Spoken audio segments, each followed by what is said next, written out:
6 अगस्त 1945 को सुबह 8:15 पर अमेरिका ने जापान के हिरोशिमा शहर पर परमाणु बम गिराया। इस बम का नाम था लिटिल बॉय। यह बम B-29 नामक एक लड़ाकू विमान एनोला गे से गिराया गया था। बम गिरते ही बहुत बड़ा धमाका हुआ और आग का तूफान हुआ। शहर का ज्यादातर हिस्सा नष्ट हो गया और लाखों लोग मारे गए। कवि अज्ञे जी ने अपनी इस कविता हिरोशिमा में इस घटना को गहराई से महसूस किया। तो आइए दोस्तों, हम इस कविता को पूरी डिटेल से समझते हैं। इन पंक्तियों में कवि कहता है कि एक दिन सूरज अचानक निकल आया, लेकिन वह आकाश में नहीं, हिरोशिमा शहर के एक चौक पर निकला था। जैसे सूरज निकलने पर धूप चारों तरफ फैल जाती है, वैसे ही उस दिन वहाँ फटी हुई जमीन से धूप निकल रही थी।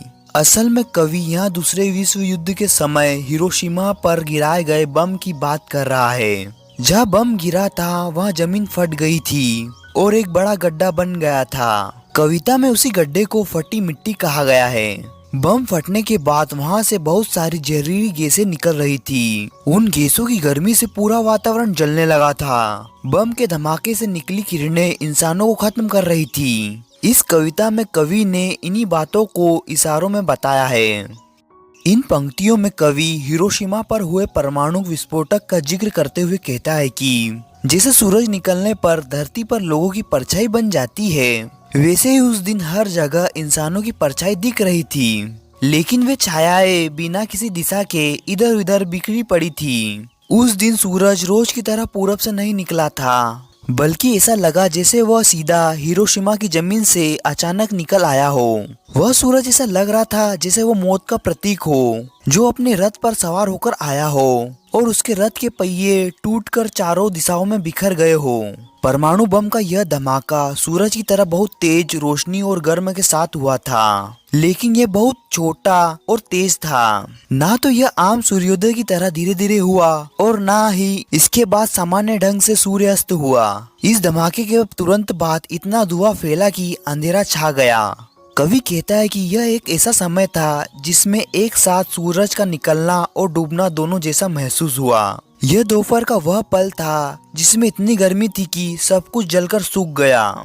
यह परमाणु बम का धमाका सब कुछ नष्ट कर देने वाला था।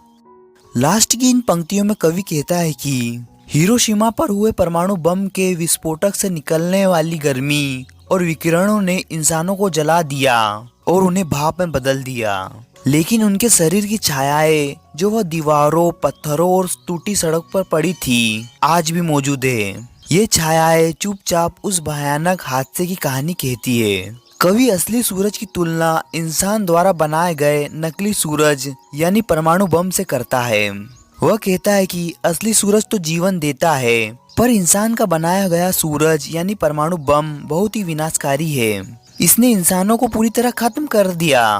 पत्थर पर बची इंसान की छाया इस बात का सबूत है कि यह सब कुछ सच में हुआ था। इस तरह कवि को बहुत दुख होता है कि इंसान ही इंसान का सबसे बड़ा दुश्मन बन गया है।